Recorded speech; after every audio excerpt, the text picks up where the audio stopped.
Go. Now you can at least see me as well. I hope you're well, and welcome to this month's free webinar. And this month we're going to be talking about creativity and innovation. And I loved preparing for this one because there's lots of interesting things happening out there. Welcome, Carol, too. Good to see you on. So we've only just started. What we're going to be covering in this webinar is what is creativity and what is innovation, and why are they so important in terms of our future careers. And then I'm going to give you a couple of tools, techniques, tips to help you build your creativity and innovation. And welcome, Lil, as well. Great to see you all on today. Now, I think you've all been on our webinars before, but just reminding you, if you want to chat, just squiggle your mouse so you can find the toolbar, and there's 3 dots with the more. And if you click on that, there is a chat box. So feel free to chat to me through that chat box. And I've got it open so I can see if you share anything with me. As you know, I love quotes. So this one, creativity is contagious, pass it on, by Albert Einstein. I reckon he was pretty creative and innovative. So it's good advice from Albert. I'm curious, what are things that you're hoping to learn out of today's webinar? Feel free just to use the chat box and make sure you click all panelists and attendees so you can see each other's answers or messages. And yeah, I'd love to know what you are hoping to learn out of today's session. Thank you, Carol. Started a new role and would love to bring new ideas to the plate. I love that. That's such a great thing. And whether you're in a new role or whether you've been in a role for a while, I reckon that learning some more skills around these areas absolutely does help us bring new ideas and just new ways of looking at things, including what would be considered problems in some organisations. So I love that attitude, Carol. I know a lot of people often say to me they love tips and techniques around this just to continue to learn, because it is an area where the world is changing so fast that it is helpful to be more creative and innovative. All right, let's continue. So in terms of definitions, creativity is the use of your imagination or original ideas to create something. And then innovation is basically the successful exploitation of those new ideas. So creativity is coming up with them, creating something, and then innovation's like, how do we put this in place and actually utilise it? And I'd love to give you some ideas, and I'd love for you to share some ideas around this as well. I was watching a webinar recently where they were talking about the US Navy, and the US Navy have completely flipped their ship plans on their head. So the latest ships are now modular, so they can move modules in and out as they need, depending on what the ship's going to be used for at a particular point in time. And they've stopped on those ships having specialists and are now employing generalists who are able to do a number of different things and to think creatively and innovative in order to be able to utilise the ship to the maximum of its capability. So isn't that fascinating? They took the idea of just being modular and actually implemented that into the design of the ships. And that's a lovely innovation. Over the past little while, we would have seen lots of innovation. 3D printing, flipped printing on its head a bit. In the medical field, there's so much innovation going on at the moment. So, this is where, one, it helps us, but 2, it helps also society when we're good at creativity and innovation. And there was a study done a number of years ago which talked about who were creatives and who weren't. And the biggest finding of the research was that it was whether you thought you were creative or not. That was the biggest thing that identified whether a person was creative or not. So one of the things I would suggest is that if you have a little story in your head that says, I'm not so creative, catch that and go, well, actually, maybe I am creative. And you know what? I'm going to give it a go. And that will make you more creative. In terms of why it's important for our careers, obviously with all the disruption that's going on for ourselves and our organisations, the more creative and innovative we are, it helps us and the organisation deal with that disruption. One of the things we know is that a lot of roles that are process orientated, computers are going to take over pretty quickly. Whereas when you're looking at something like creativity and innovation, that's going to take a lot longer for technology to take over. So it future-proofs us in a lot of ways. And we all need to continue to learn and grow. And so by being more creative and innovative, that helps us to continue to grow and develop. One thing I also wanted to share was that the World Economic Forum released a Future of Works publication 2 years ago. And in that, they identified that the number one skill that we need moving forward is creativity. That's going to really help us in terms of our future career. So, I reckon if the World Economic Forum reckon that's important for us, it is important for us. So I'm curious, what do you think about, and I know Carol shared here about her new role and innovation and creativity.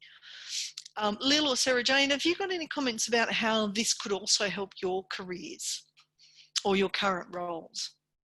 And I love making this a bit interactive, so I love using the chat box. Now, if you don't know of Brené Brown, I would highly recommend watching what she does. She has a podcast, she has a number of books, plus a very famous TED Talk as well.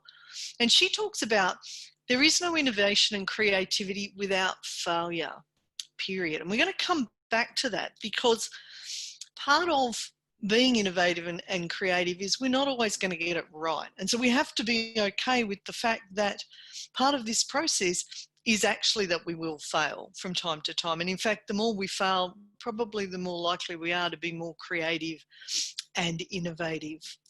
So let's now look at some ideas that can help you really grow your creativity and innovation skills. Oh, I love that, Lil. Thank you. Lil's interested in change management to encourage innovation. I love that. And so, Lil, with that thought, think about how you might be able to use some of these tools to support that. So this idea of the Ideas Journal came from a gentleman called James Altucher. He's quite a famous blogger. And he suggested that we come up with 10 new ideas every day. So we have a journal that is called the Ideas Journal. And every day we make ourselves come up with 10 new ideas. The idea is that not that you're going to put all of those ideas into action, it's actually to build that creativity muscle. So the more we do something, the more likely over time we're going to get better at it. If we just wait till, oh, now I need to be creative, or oh, now I need to be innovative because there's something going on that we really need that support now, you're going to struggle because you haven't built that muscle. So if you look at all of the successful writers, for argument's sake, the successful artists throughout the world, they don't just do one thing. They do many, many, many, many, many things. And they'll often have a routine. Stephen King, I can't remember whether he writes 500 or 1,000 words a day. And that's his process. He gets up, goes and sits at his desk and doesn't move till he's written those words. Once he's written those words, he gets up and he goes on with the rest of his day. This is the same sort of concept.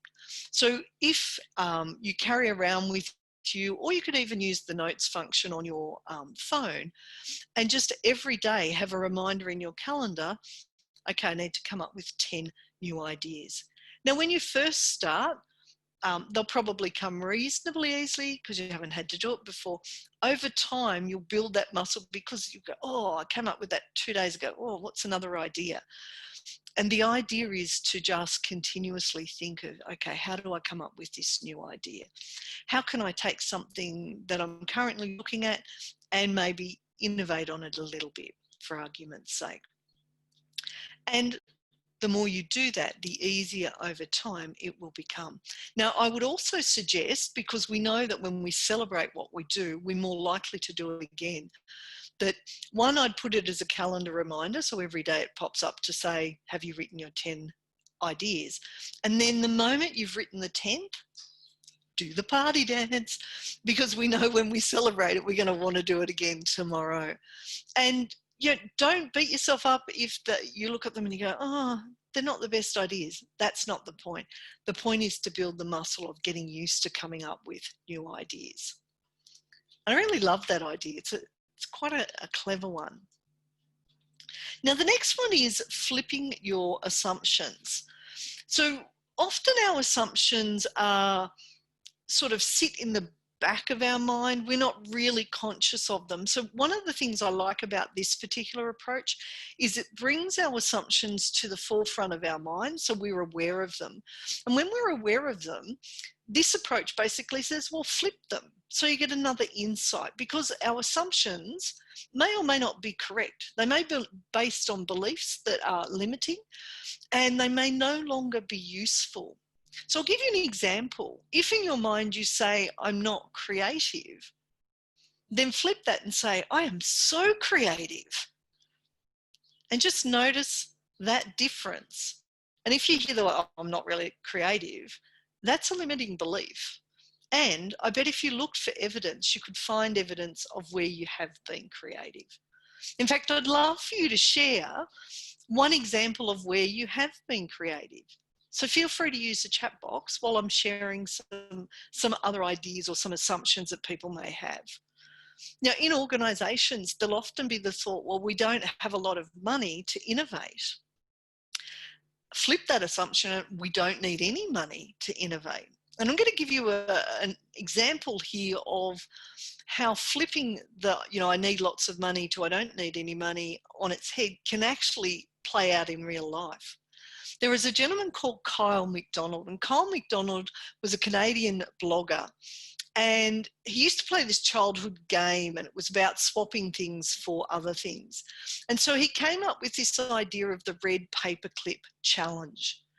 So he literally took a red paperclip and he went online and looked for someone to trade his red paperclip with for something else. So he literally just started with a red paperclip.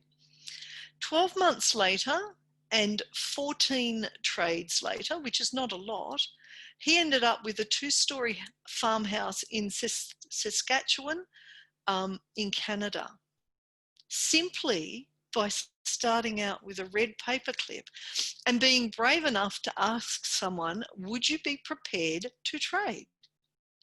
And yes, he got a lot of knockbacks, but eventually he ended up with that farmhouse. Pretty clever.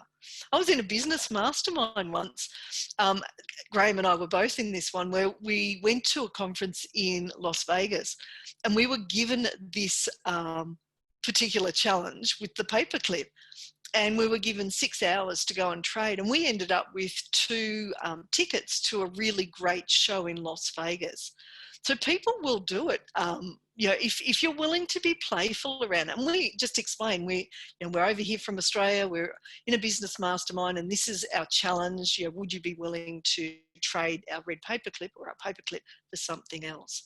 And it was amazing how often people were willing to play along because they could see the benefit of it.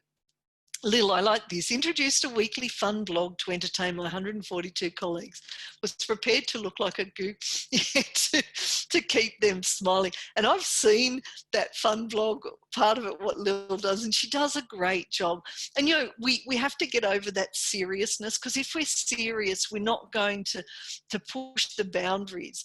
And really, if we want to be creative and innovative, then it's okay to laugh at yourself if need be, and remember that we are doing this for others and to support others. So I love that. Thank you for sharing.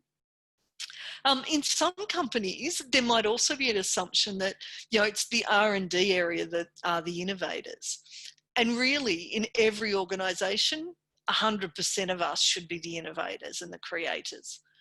Because if we just put it in one area of an organisation, other people don't really take that label for themselves, and they will often discount their good ideas because they go, oh, you know what, that's only what R&D does. That's not what I do.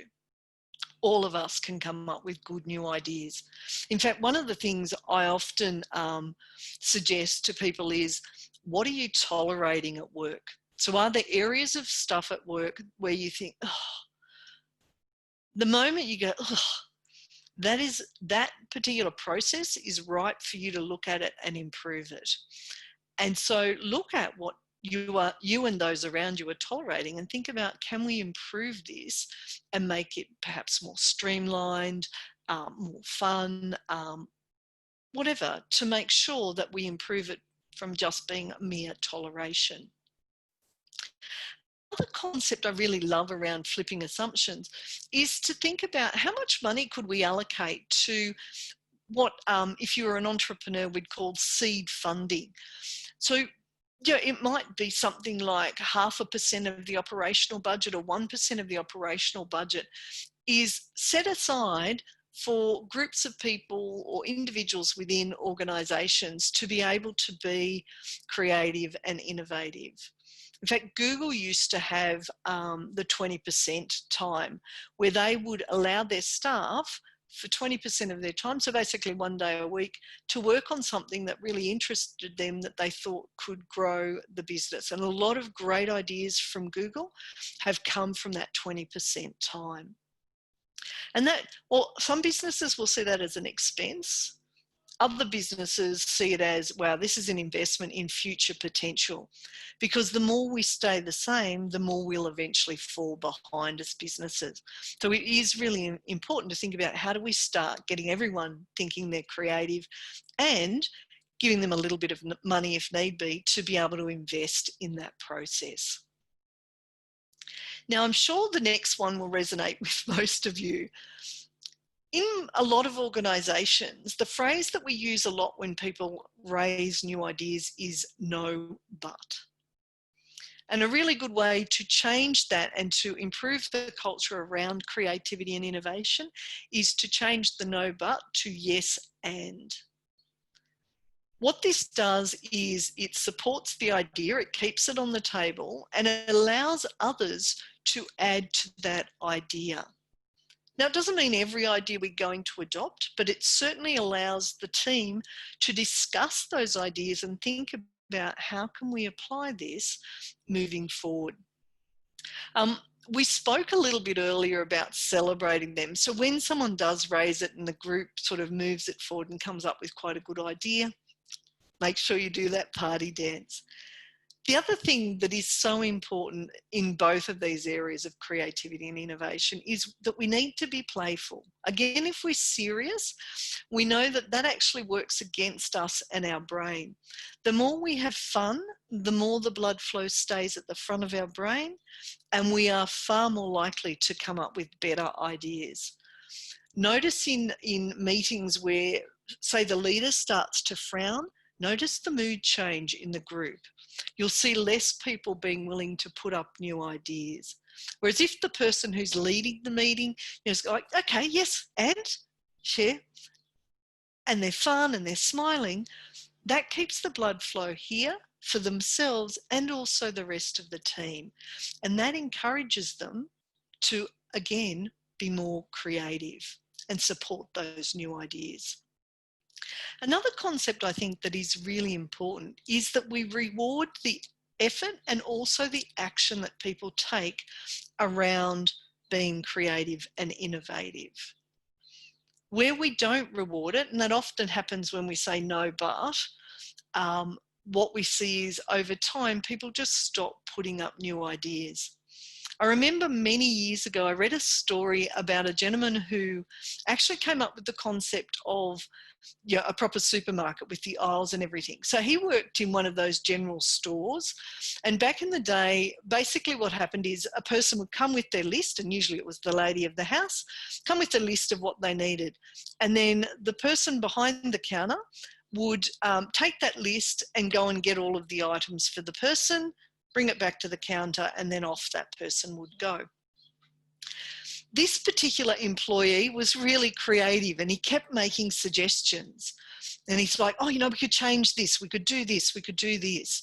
Now, he had a boss who was a no but. And he was just like, no, but we can't do that. No, but we can't do that. No, but we can't do that. And in fact, this boss got so annoyed with this employee. He said, if you suggest one more idea, That's it. I'm going to sack you. And of course, the guy couldn't help himself because he was really creative. So he was like, blah, blah, blah. And the guy went, that's it. I told you I was going to sack you. So he sacked him. Now, that was the best thing that happened for that young gentleman, because he went away and he went, okay, I've got this idea that instead of a person coming and giving us their list, that we create a store with aisles where people can go, and we give them baskets, people can go and pick what they want. And that was the first supermarket that was invented. Now, obviously, the general store owner sort of missed out because he had that no but attitude. And I'm so glad that that other guy didn't give up and just went, you know what, that was a no, but it doesn't mean it's a no forever. I'm going to back my idea. And now we have supermarkets. And I do remember when I was little, my grandmother used to go to the general store because she lived out in the country. And that's literally what they did. They would go around and get everything for her. So you sort of got what was given to you. Now we have choice through those aisles in the supermarket, and obviously now online shopping as well. Have you ever worked in an organisation where you've heard a lot of no buts? And what did that do to the people who were putting up ideas? Really curious. I'd love for you to share in the chat box. And while you do that, I'm just going to have a quick drink of water. I certainly have worked in organisations, not where I work now, because I obviously work for myself, with my husband. But I remember working in some where it was just the person who put up those ideas. If it wasn't the boss, then those ideas would be shut down really quickly. And over time, the people who were the creators and the innovators, they just tended to leave because they weren't valued what they were bringing to the organisation. All right, let's go to the next one. Another tool that I think helps us in terms of creativity is continuously asking questions. Questions, particularly when we ask great questions, can give us insights that we wouldn't have had we not asked those questions. So I think a general trait that all of us should have if we want to be creative and innovative is curiosity. And in curiosity, what you find is, you're always looking at things differently, trying to understand things differently. The lovely thing about curiosity, if we look at a spectrum, one end is curiosity, the other end is judgment. Now, if someone feels judged, they are very unlikely to put up a new idea. If you're the leader and you are curious, that's going to encourage people to put out new ideas. You can't actually be judgmental and curious at the same time. So the lovely thing about building that trait of curiosity is it is likely to be contagious with others around you and encourage others to be curious and more creative and innovative. So some questions we could ask. How could I improve this? What if we connected this with this? For example, the US Navy thought shipbuilding and modules. It's pretty clever because historically they just built the ship in one thing. You were stuck with that ship design pretty much for a very long time. Now they just simply slide those modules in and out. Very clever. What if we connected a printer with material that would allow us to build things?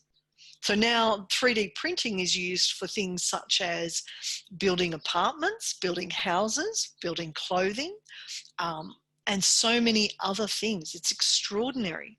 I don't know if you've seen 3D printing. It's amazing what they can do. What if I connect this medical device with something that is tiny enough to go through a person's body and perhaps film things, for argument's sake? Again, that connection of two different things. One thing that I'd like to talk about here, which I think is really important from an ask perspective, is that we now know that diversity is so important in this particular area. So there's been a lot of research done that diversity trumps expertise, because when we get diversity of thoughts, diversity of perspectives, we get multiple ways of looking at particular challenges, issues, etc. So where we see organisations that are very similar within the personnel, the viewpoints, etc., over time, they're going to start to lag behind organisations that have that diversity within their people, the thoughts, etc. So one of the things for you to think about is, how diverse is the 5 people around you? Not your family, but your 5 closest friends that you hang out with. Are they diverse in terms of their nationalities, their viewpoints, etc.? Or are they very similar to you? And if they are very similar to you, you might want to think about, how do I broaden that diversity of my friendship group in order to also build my creativity and innovation? Graham and I have been blessed. We have spent a lot of time overseas. So our close friends are actually all over the world from different nationalities, and they think quite differently. And what I love is that continuously keeps me on my toes and continuously helps us to think about different ways of dealing with things. What are some other questions that you could ask to be a little bit more creative or innovative, whether it's asking yourself or asking your team? So I'd love for you in the chat box to share maybe one example of a question that might help you or your team be more creative or innovative. I love that, Carol. Can we change this process to make it a smoother process? Beautiful. And by asking that, we're getting others also to think about it. Without that question, people are just going to accept that that process is as it is. The wonderful thing about questions too is when we ask them and then just leave that space for others to digest the question and for their brains to process it, we're automatically starting to create new neural pathways in their brain as their brain tries to resolve that particular question. So great question. If you're ever in an organisation where perhaps it's not as safe to ask questions, a great phrase that usually gets people on board is, would it be possible? So if you're not sure whether people will be open, I would absolutely use that phrase, and I'll share it with you in the chat box. Would it be possible? And then ask for what you want. This is also a fabulous phrase if ever, when you get back to flying, you want to get an upgrade either for a flight or perhaps a hotel room, etc. It's just a beautiful way of, or a beautiful phrase, and it doesn't trigger a threat response in the other person. So I love that.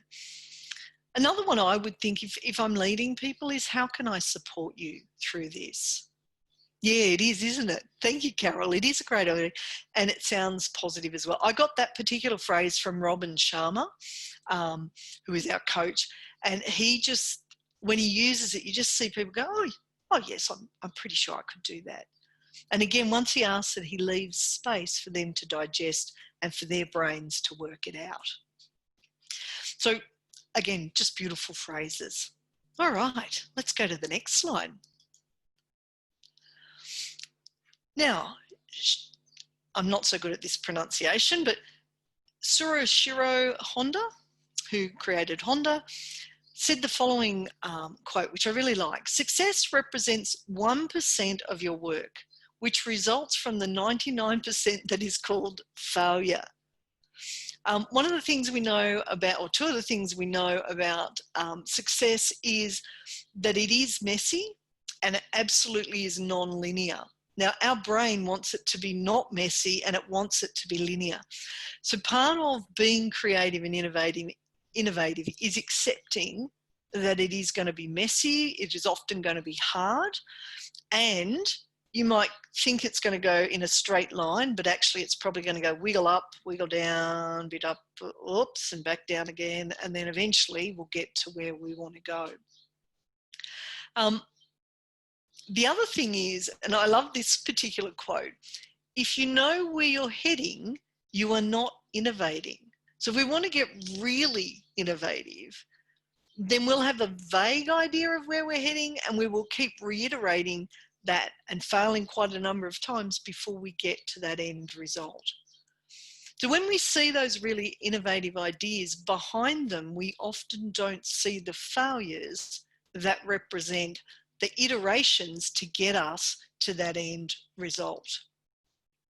Now, there is a couple of fabulous books around innovation, and a couple of them are written by a gentleman called Tom Peters, who sat in the leadership and innovation creativity space for a very long time. In fact, he was one of the first people that sat in that.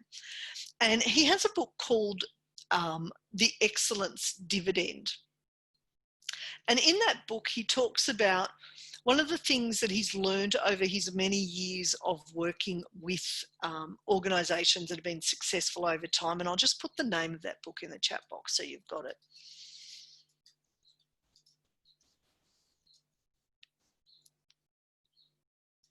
And his name, so you've got that.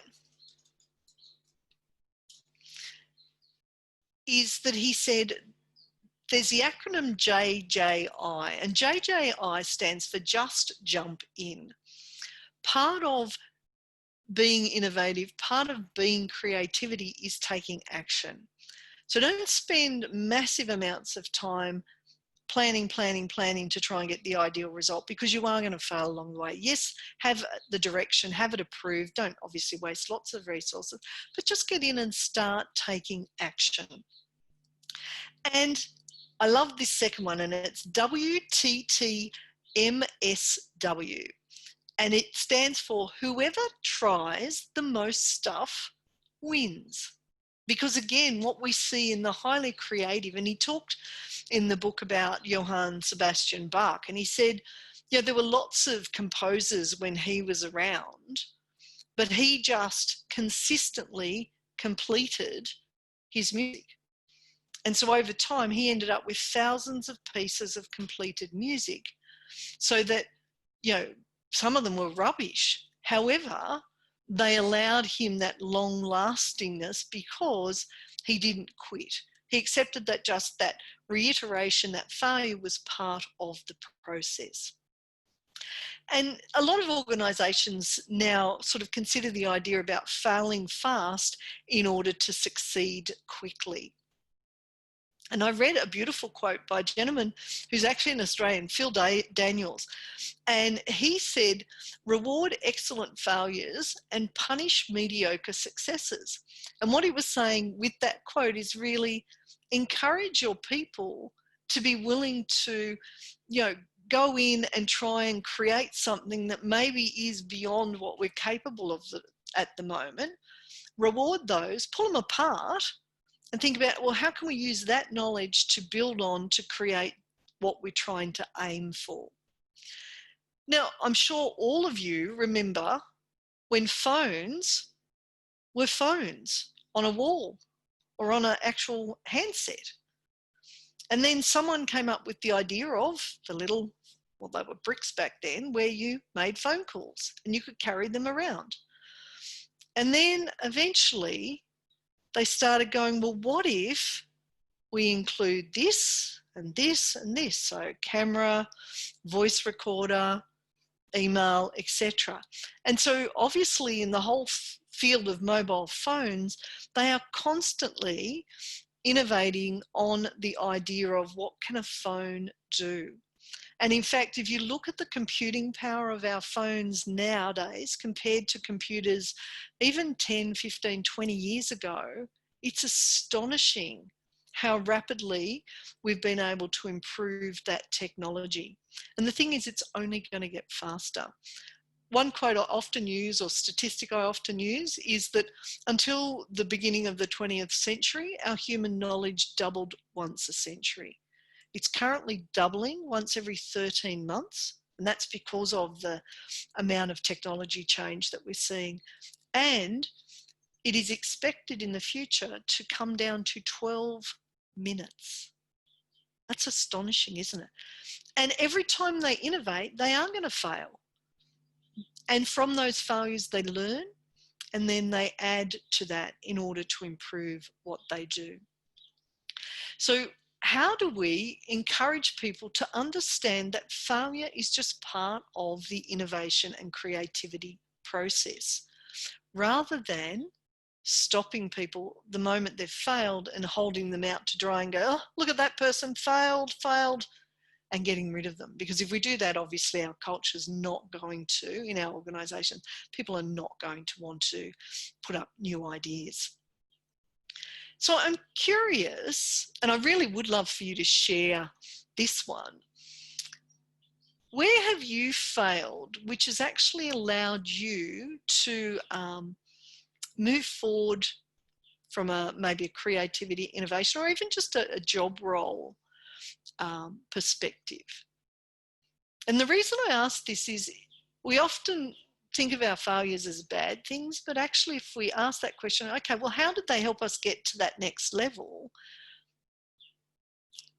And we give our brain some time to digest that, we start to see the benefits of failure. I'll share mine in the hopes that it encourages you as well.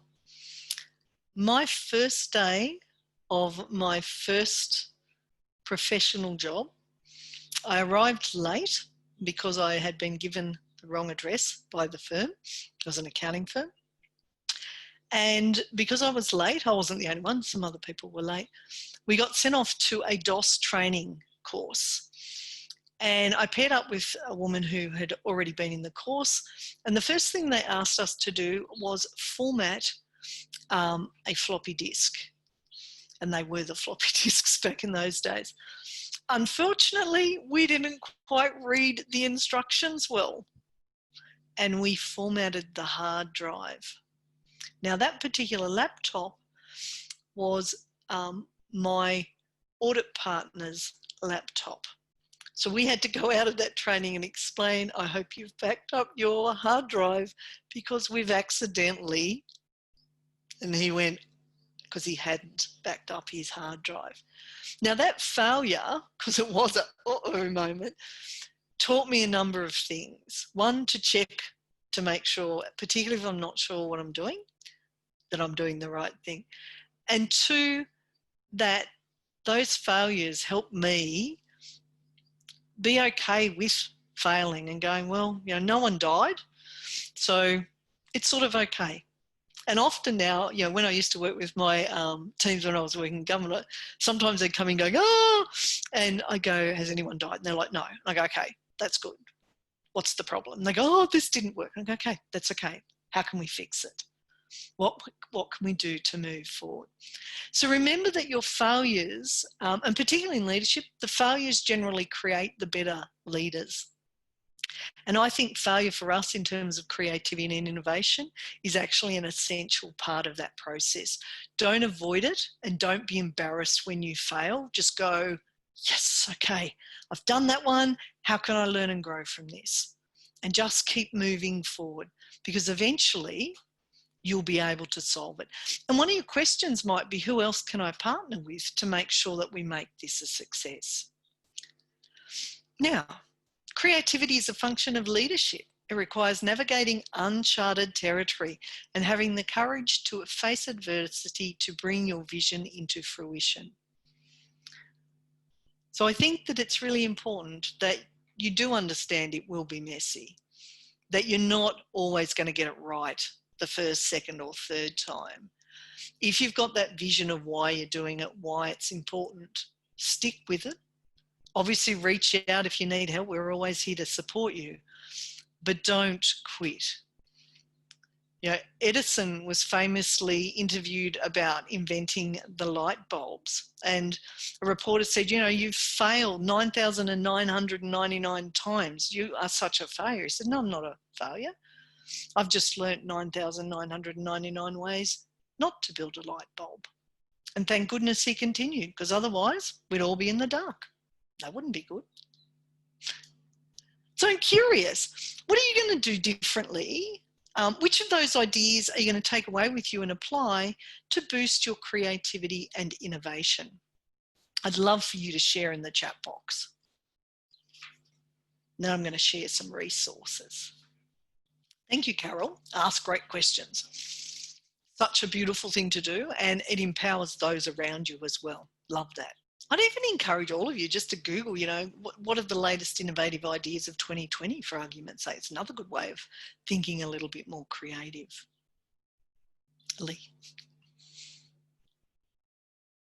All right, let me continue. So in terms of resources, there's TED video, some books, etc. Oh, I love that. Thank you, Lil. Being more fearless in creativity. Fabulous. So a couple of TED videos as well as some other information that can help you in terms of creativity. Now, next month, we are going to be talking about being a great leader. And for us, leadership is at every level in the organisation. So if you go, oh, I'm not at a leadership position, please don't use that as a reason to not come to the webinar. This one is really about how do we empower ourselves and those around us to step up as leaders. It's a bit like this creativity. We need everyone to see themselves as their own business, their own leader, so that they continue to develop themselves in order to, obviously grow themselves, but also to grow those around them and to help the organisations that they work in. So that's on the 11th of November at 10:30 a.m. Australian Eastern Daylight Time. Now, is there any questions before we finish up today? I know most of you follow us already, but if you don't, obviously this month we're doing a lot of stuff around creativity and innovation. So there'll be a lot of things that we're sharing on social media channels. I'd love to say thank you very much for attending today, and feel free to reach out if you've got any questions. Thank you too, Sarah. And hopefully I'll see you again next month. Until then, have a great month, a magical month even. Talk soon, everyone.